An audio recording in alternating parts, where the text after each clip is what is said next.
Locked On Podcast Network, your team every day. This is Mission Control, Houston. Ignition sequence start. I've been preparing for this all my life. Here's Porter on hard and taking him to school. What a great play by Jae'Sean. KJ Martin climbed Bobon Mountain. T-minus 15 seconds. Guidance is internal.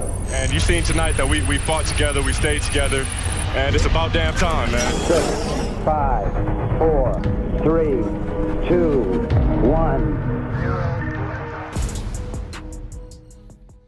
What is up, and welcome to another episode of Locked On Rockets, the best and only daily podcast covering your Houston Rockets. As always, I'm your host, Jackson Gatlin, native Houstonian and partner at Apollo Media. Be sure to follow along on Twitter at JT Gatlin, the show, of course, at Locked On Rockets, as well as at Apollo HOU. Now, today's episode is brought to you by Michelob Ultra. At only 2.6 carbs and 95 calories, it's only worth it if you enjoy it. Be sure to stay tuned for our Michelob Ultra Player of the Week coming up later in the episode. Now, joining us for today's episode, a loaded episode, is none other than credentialed NBA Draft insider and one of the hosts of the Locked On NBA Draft podcast, Richard Stayman, who you can find on Twitter at Mavs Draft. What's up, Richard?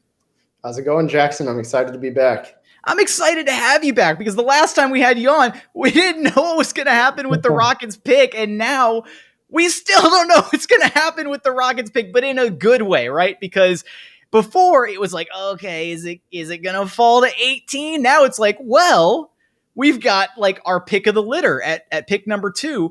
And it's really a great place for Rockets fans to be, considering just how down bad, and how horrendous things could have been. So this is a great problem to have on our hands. Now, I've been very vocal about the fact that I'm, not quite as firmly, but I'm still very much positioned on Mobley Island. I have my timeshare on Green Island that I visit from time to time. But I want to get your thoughts really quick on this Mobley versus Jalen Green debate, kind of where you think the Rockets should go with this pick, what makes sense to you. And I'm pretty sure, I think in our previous conversations, you had Mobley as the higher ranked prospect, right?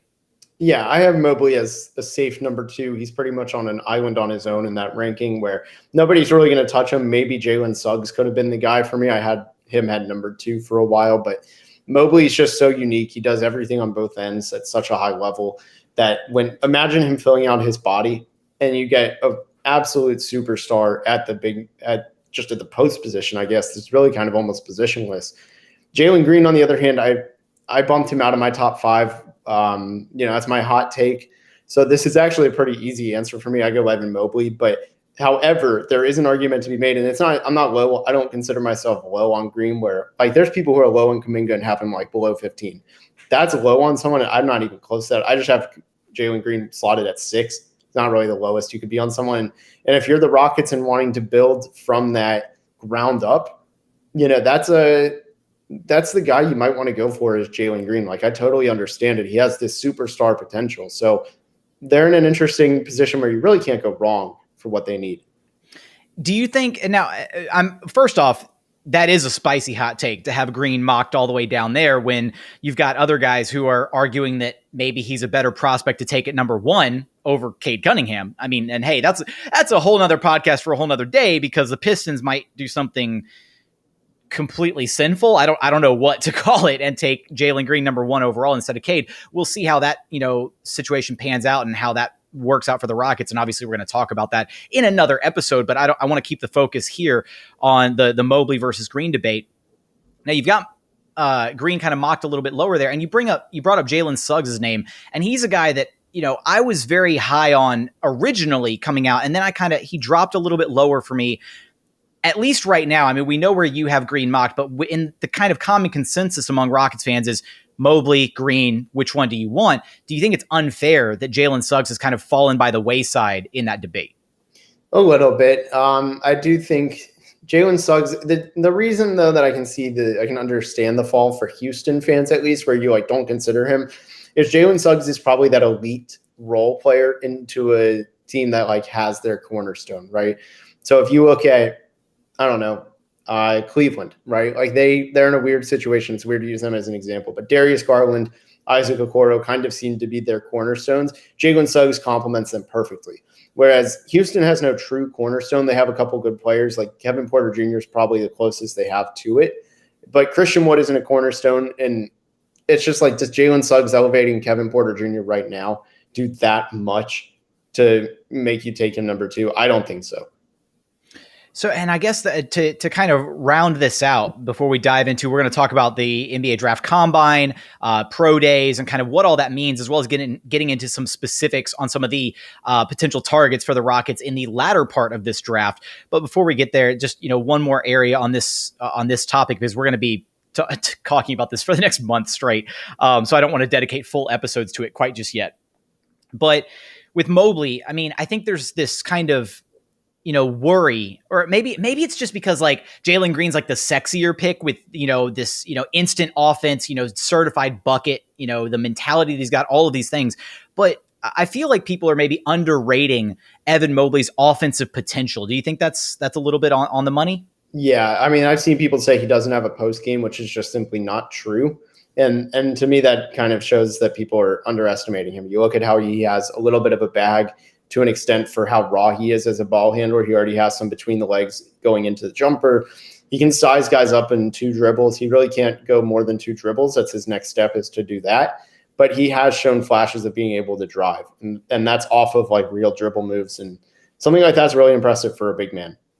This is probably the hardest thing for me to ask you right now, because we're projecting so much on this guy, but that's what you do, is you analyze, and I'm coming to you for your expertise. But conceivably, right, I think a lot of people are viewing Evan Mobley, and myself to this effect, as not necessarily the number 1 guy on like a contender down the line, but he's almost like the perfect number 2, right? The perfect like 2B, elite 2-way big. Does he actually have maybe that number 1 potential, or do you think he's still going to be kind of just that ultimate secondary guy? I think I'd lean ultimate secondary guy, but the difference, because normally you wouldn't take that as number 2, right, in a stacked class, but he has the potential to be elite as a rim protector and just overall defender, actually, which makes up for not being a first option, I think. I want to get one more thing in here. The thing about his defense, and maybe you can kind of talk about this a little bit, is he is kind of this new modern day NBA big, in that he's not going to be like a Rudy Gobert who gets exposed when you go small, right? And I think that is kind of one of the biggest selling points of him moving forward, is not only does he have great rim protection, defensive IQ, like he's already shown that there's a high floor there already, but the idea that he's going to be able to, at the NBA level, hold his own on switches, as well as be able to be a competent drop big. He's not going to get exposed on that side of the basketball, right? Right. And he can switch rather easily, which is just an absolutely must in this era when you're trying to win in the playoffs. I mean, we look at DeAndre Ayton right now, who the Suns can't be exposed because of how easily he can switch. Yeah. So, I mean, for anybody who's, kind of sitting on the debate right there, we're going to continue breaking down, the back and forth between Jalen Green and Evan Mobley. I'm still firmly on Mobley Island, and it sounds like Richard is as well. But coming up, we're going to talk about the NBA Draft Combine, kind of what those days mean, what it means for the prospects, and how they either built up or dropped their value. And we're going to do that after a quick message from Michelob Ultra, because we've got your Michelob Ultra Player of the Week. And this week, it is none other than Avery Bradley. Avery Bradley. Why Avery Bradley? Because look, Avery Bradley, assistant to the tank commander, Avery Bradley, played a pivotal role. Every turnover, every missed shot, every fumbled pass in leading the Rockets to a 17-55 record, the worst record in the NBA. Now, that didn't lead directly. That did not lead to a lot of joy, happiness, or excitement. But you know what did lead to a lot of joy, happiness, and excitement? The Rockets securing a top 4 pick and retaining that pick. And now we get to debate who they're going to take number 2 overall, which is just incredible, right? I am happy because of that. So this is what you need to do. As we debate this number 2 overall pick for the next month, you need to kick back with a Michelob Ultra, 2.6 carbs, 95 calories, and you need to say thank you, Avery Bradley, for all of his efforts to make sure that the Rockets finished with a bottom record in the NBA this season. And that is why he is your Michelob Ultra Player of the Week. And continuing on here at Locked On Rockets, your daily podcast home for everything Houston Rockets basketball, chatting with Richard Stayman, of course. Now, Richard, the NBA Draft Combine has concluded. It looks, basically this is a day where, scouts, executives, front offices, they all come together and they evaluate this talent. Now when we're looking at what the Combine means in the grand scheme of things, first off, we're past it now, and I should have teed this up before we did the Combine, but I was so preoccupied with whether or not the Rockets were going to keep their pick or not. That was at the forefront of my mind last week. Walk us through what the Combine is, like just how long it lasts, the days, and then we'll dive into the specifics of what, this means kind of for the prospects that actually participated in the Combine. Yeah, so generally speaking, in a normal world where media is allowed to be there and things like that, it's generally a way for teams and media to pass along intel to one another. It's where the draft really, like mock drafts, start actually gaining meaningful, gets traction. Like Draft Express's mock will change drastically from now, like from even last week to now, just from the Combine. Like there's so much that happens, individual workouts, guys that are showing off what they've been working on since the season ended, and the measurements. We finally get the official measurements. Those are the big things. Okay. Now with the official measurements, that's probably the biggest one, because I've heard, and this is, again, maybe you have a different opinion on this, but looking at different, draft experts, it feels like everybody kind of varies in some of their analysis on this, but how much stock do you place in what happens at the Combine, from just like the pro day stuff to the 5-on-5s, the 3-on-3s? Like, do you have maybe like I don't want to say maybe like a modifier, right? For like, okay, this guy shot, 60%, 80% on wide open threes during his, shooting drills. Like, do you then crunch those numbers down to what it would look like in a game scenario, or how do you evaluate some of this talent? Honestly, it's best to take this stuff with a grain of salt for the most part. There's only a few takeaways you can really have. A lot of people, the way I look at it is like, if you knew someone had long arms, why does it matter if they had a 6'10" measurement over if you expected like 6'9"? Like the difference of that in game and knowing how that stuff applies does a lot. So like Miles McBride, for example, we knew he had at least a 6'6" wingspan. He measured with 6'8". That's cool. He's a point guard. He's 6'1". So like, that's really cool to see with a +7. But like, does that actually change anything we knew? He's a defensive like stalwart anyway. To me, you have to know how to use those measurements to make them meaningful. And the measurements, I think, are where a lot of people start getting the takeaways. The open court shooting, a lot of that can be confirmation bias, myself included. Like I was thinking while you were asking me that, like, James Bouknight killed it. Him and Jonathan Kuminga, two guys who I've been adamant on that their percentages just completely undersold them. And then they had that. So people are going to, and I'm trying to like tone myself down because I have them at 5 and 4. And, I don't think it actually means that much until they start using it in game, and they didn't play in the Combine scrimmages even. So it's hard to say what those numbers actually mean. Now, when you have guys who don't participate in some of these activities, guys who either choose to just, forego the Combine completely. Now, this is something that, a lot of the top prospects do anyways, because they're pretty much locked in and they don't want to risk, right? They might not get, basically, right? The top prospects might not gain a whole lot. It doesn't really matter if Jalen Suggs goes there, right? He's not going to suddenly jump up, a spot or two by going to the Combine. But what might happen is he goes there and has, a bad showing, things look a lot worse, or worst case scenario is he gets an injury, right? And then, suddenly his stock plummets. So, but other guys, right? This is kind of a chance for some of those fringe guys, maybe some of the second round prospects, to kind of bolster their standing a little bit, right? Yeah. I mean, that's honestly, I think, who it's for, because I think it's an easier jump to make to go from like 50 or potentially, 60 to undrafted to being a fringe first rounder than it is to go from like 20th pick to 10th pick. Like you have to make massive leaps in your game to really prove that 10 spot worth, compared to where right now in that 30 to 60 range is pretty interchangeable. So having a big outing makes you stick out, and therefore you're jumping more people at once. Is there anybody that didn't participate that you were kind of looking forward to seeing, get out there? Honestly, I kind of wanted to see the measurements of Kuminga just to get, because we've heard anything from 6'5", 6'6" to 6'8". So that would have been nice to get out there. I also would have loved to see Cam Thomas just play in that scrimmage, see how he plays against, NBA talent and with NBA talent. Not maybe that shot selection tones down, but I think he got a first round promise that he didn't play in there. So Cam Thomas is a guy that I want to talk about in our third segment, as well as another couple prospects. But with the with the way the combine is kind of structured, and with the 5-on-5s, the 3-on-3s, the pro day stuff, was there anybody that did kind of stand out besides the measurement portion that we've kind of highlighted here? Anybody that you kind of went in and they did do a good job? You're coming out of the combine and you're like, okay, I'm a little bit higher on this guy, or I'm going to change my mock around based on how he did at the combine. So, I mean, one of them I feel more vindicated about statements like that, and that's James Bouknight. He absolutely crushed it. I've had him at 5 since February. He's making me look a little bit smarter. Hopefully that actually doesn't really matter until like seasons from now, but it's starting to pan out where it's like, hey, that's not that crazy. So that's nice. But Josh Christopher, I think, stood out the most, played pretty well in the combine. And then I got to talk to him after his scrimmage, and he was telling me, like, the first thing he said, someone had asked him, and then I gave a follow-up, and I was like, just walk me through like the criticism. He's like, I played okay, but like I was more worried about what I did wrong, like how he wanted to improve. And you could just hear things like that where he was so worried about like fixing. He was so more focused, I should say, on fixing what he did wrong instead of gloating about what he did right. And things like that really stand out. I think the guy who had a pretty down season at Arizona State played well, measured well. Like he had a killer combine. How much stock do you place in some of those interviews? Because I think one of the things that maybe the whole, we're going to revisit it.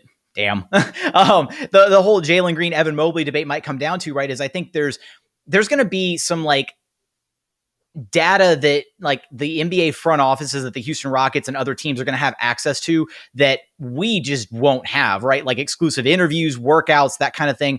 How much stock should be placed on some of those, like, I guess, unquantifiable like things like an interview, right? Like just kind of getting to know a guy, like getting, vetting them through friends, family, former coaches, like things like that. How much stock do you place in things like that? Yeah. So the intangibles are things that we just never see as just the public.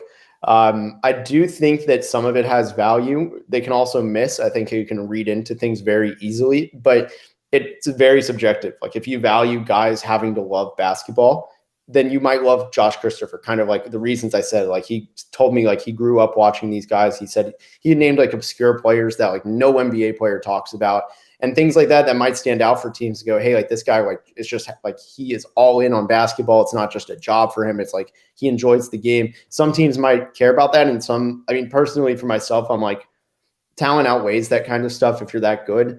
But it's all entirely subjective, I think. I think it really just depends on what you're looking for in the culture and everything like that. May I offer you one Ben Simmons?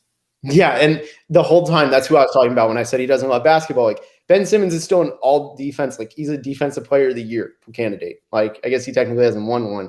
But, like, those guys are still good. You can be very good without loving the game.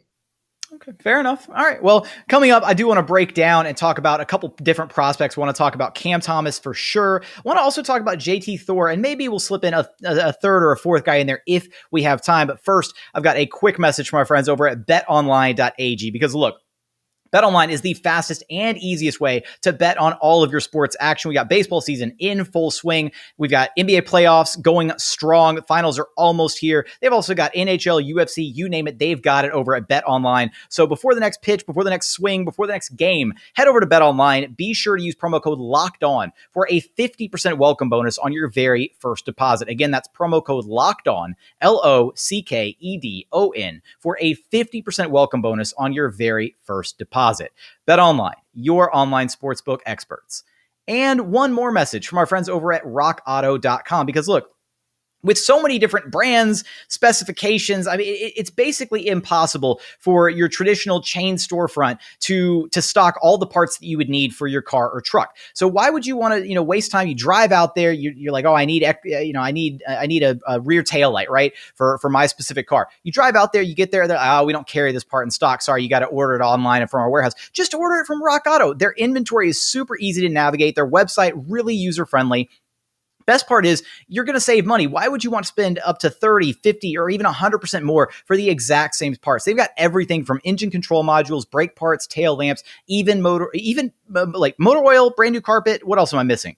Probably a lot, because their inventory is gigantic. So just head over to rockauto.com and be sure, this is a really important part, be sure to write Locked On in their How Did You Hear About Us box so that they know that we sent you. Amazing selection, reliably low prices, all the parts your car will ever need. RockAuto.com. And final segment here at Locked On Rockets, your daily podcast home for everything Houston Rockets basketball. Chatting with Richard Stayman, of course, host of the one of the amazing hosts of the Locked On NBA Draft podcast. Which, hey, this is your time of year; it's your time to shine. Richard, what do you got cooking over there for us? Yeah, every week I do 3 scouting reports. Sometimes I change it up. I'm going to start having guests on too, so going to just really bring a lot of variety on the show. Just trying to cover every single prospect as much as I can. Awesome. I always look forward to your shows, but just all 4 of them. I mean, it's been, listening to you guys has been great to kind of gain a better understanding of the draft, because that's where you guys excel. And that's why, I bring you on the show so much. And that's why we forgive you for being a Mavericks fan. So, now let's go ahead and dive into these last couple guys that we got teed up. So I do want to talk about Cam Thomas here for a moment, because he's a guy that's really interesting to me as, a potential guy that the Rockets might want to look at as far as, slotting somebody in, bringing in a guard who can, conceivably slot in next to Kevin Porter Jr., as a potential backcourt partner. Because I think if you're looking at from the Rockets perspective, if you go Evan Mobley at the top, great. That's awesome. I think they've got to find a way to shore up their backcourt a little bit, because they've got a lot of guard play, but 3 of them are kind of question marks in John Wall, Eric Gordon, and DJ Augustine. And, reasonably, John Wall and Eric Gordon aren't part of the future. DJ Augustine, maybe he sticks around as that bit of like veteran presence to kind of mentor the young guys, so on, so on and so forth. But they've got Kevin Porter Jr., they've got Kyrie Thomas, and they're probably going to bring back Armani Brooks, whether it's on a full NBA deal or another 2-way contract, TBD, but they're probably going to bring him back. Now, that's not a whole lot of size in that backcourt, unfortunately. And Cam Thomas isn't a guy that provides a lot of size, but he's an interesting prospect to be able to have in that 2 spot next to Kevin Porter Jr. So what are your thoughts on him? Yeah, it'd be an interesting fit with Kevin Porter, because neither of them is a true lead guard. Cameron Thomas is a pure scorer. There are some really interesting things about him. One, his shot selection is terrible, and he still shot 40%. I did a little fun piece, which is if you took out one bad shot a game, because this happened every single game. It's not even like a theoretical thing. It's legitimately, if you took out, he had one bad miss where there was a shot. It's like, why are you taking this? And he missed it. If you removed that from every game, you bump up his field goal percentage to 43% just about. And it's like that from 40% to 43 is a big jump for a guard.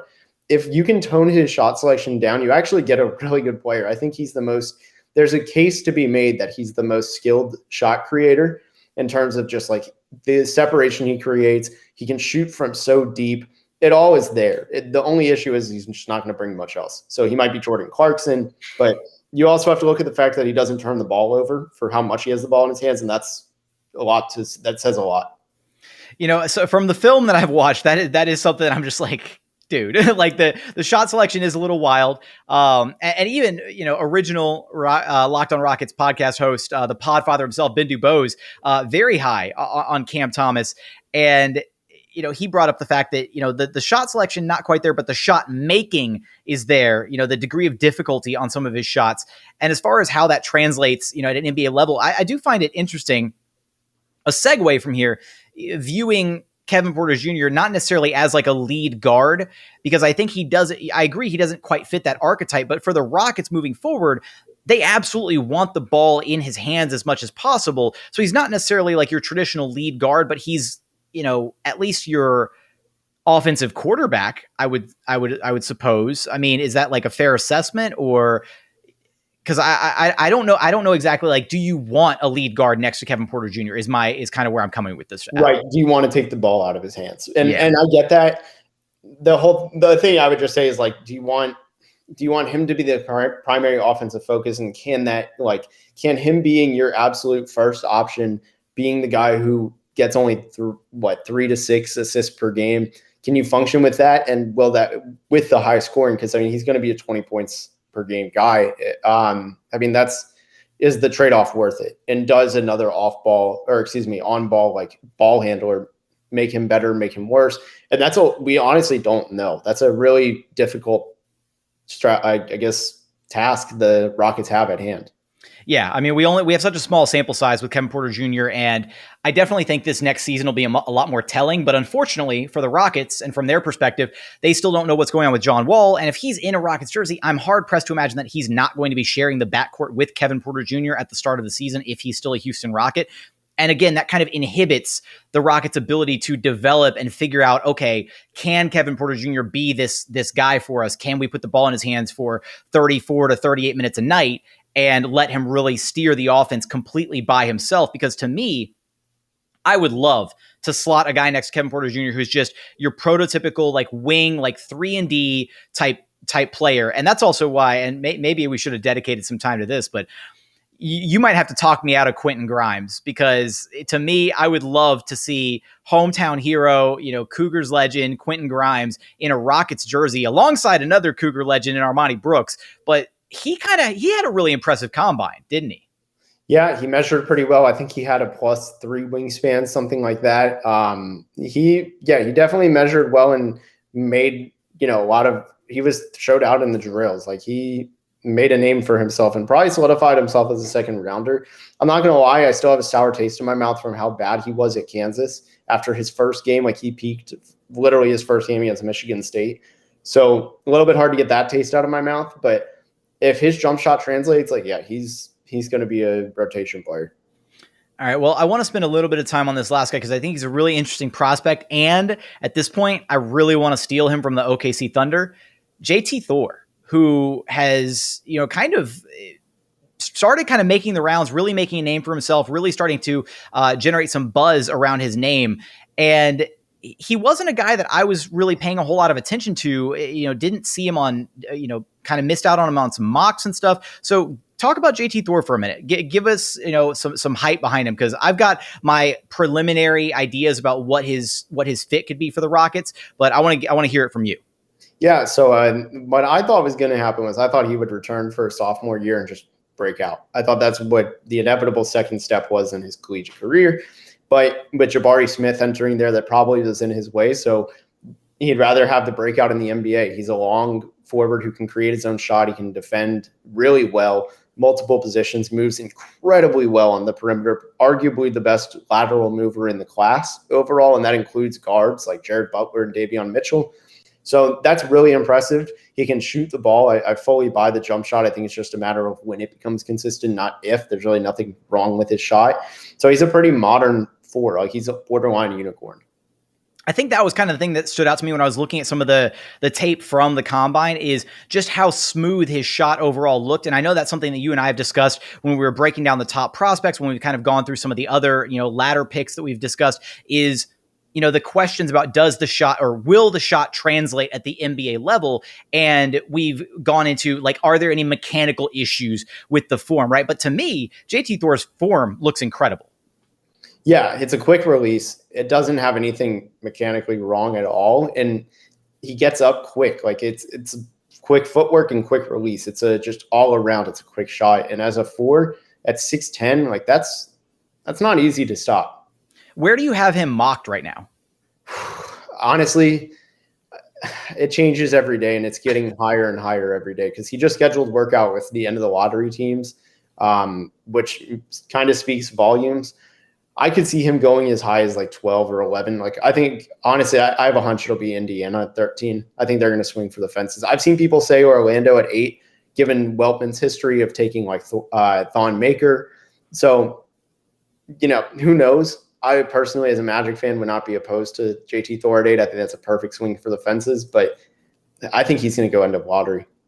And say that last bit. Sorry to crush that dream at 20s. I know, right? Whose dream is going to be crushed it'll be Rylan from Locked on Thunder, because he's desperate to have, Thor in a Thunder jersey. No, and I mean, he also, was really high on Thor as a player and still is, but it's so crazy seeing these mocks kind of shifting around. And I brought up Thor because, there was a photo that he posted to, I think, his Instagram, where it looked like he was, in some Rockets workout shorts. So conceivably, he probably had a workout with the Rockets that wasn't, made super official anywhere. Another guy that, did work out for the Rockets, and it was actually his very first workout, was Trey Mann. And he is a guy that I'm still really interested in. And you and I have kind of talked about Mann. And the more that I've looked at some of the tape on him, I'm still kind of in this bubble where there's so many great options, Richard, at the 23-24 spot for the Rockets. And the fact that Rafael Stone was able to finesse moving up from 31 to 24 for the Bucks pick, just a really incredible show of what he was able to do and seal for the PJ Tucker deal. But if we're talking today, let's operate under the assumption that the Rockets take Mobley at number 2. What prospects right now kind of really interest you at that 23-24 spot? Who do you currently have mocked right there? And I'm sure this will change, and I'm sure we're going to talk about it again before we get to the fateful day, but who do you have there right now? Honestly, there's someone who I could see that would be such a slip from where he is on talent-wise, because I have him as 21, but his talent is like number 5 or 6. Maybe 7, I guess, given what I have. But Jalen Johnson could realistically slide there depending on how he interviews. And that's a guy who has top 3 ceiling in the class. And then also Josh Christopher, a guy who we've already talked about. Those are 2 ridiculous swing for the fences. You get a shooting guard, you get a combo forward, and then you get Evan Mobley at the top. Like that's an A+ draft. And I'm a big fan of like the idea of maybe one of those 2 picks being kind of a safe pick for the Rockets, and then another pick being more so one of those swing for the fences type picks. Because look, if you've got 3 picks and you know that the number 2 overall is going to be a relatively safe bet with whoever you take, right? He's probably going to pan out. Then maybe you get one more safety pick where you're just like, all right, we're really confident in this guy's ability. The floor is really high. And then they swing for the fences on one of those final picks. So you're talking Christopher would be kind of your swing for the fences pick there. I would say Jalen Johnson's the swing. Like that's the swing for a grand slam. And then Josh Christopher's like a solo home run. Okay. All right. Well, I'll take those. I like that mock right now. I'm a little disappointed about the Thor one. We'll kind of see where he shakes out at, but Richard, go ahead and let everybody know where to track you down at. Yeah. At Mavs Draft on Twitter, I do weekly mock drafts. Community mocks is what I call them. I have 30 people. It's like a simulation of the real mocks, and it's turned out to be incredible. I'm doing them every week leading up to the draft. I'm doing my own personal mocks, just me, of what I think will happen. And then Locked On NBA Draft every Tuesday. I'm doing the scouting reports and everything like that. All right, Richard. Well, really appreciate you taking the time to be here with us today. As always, really great talking about basketball with you. Appreciate it. All right. That is going to do it for today's show, but be sure to like, subscribe, hit the, subscribe button on YouTube, on Apple, Spotify, wherever you're listening to your podcast, hit subscribe. We would greatly appreciate it.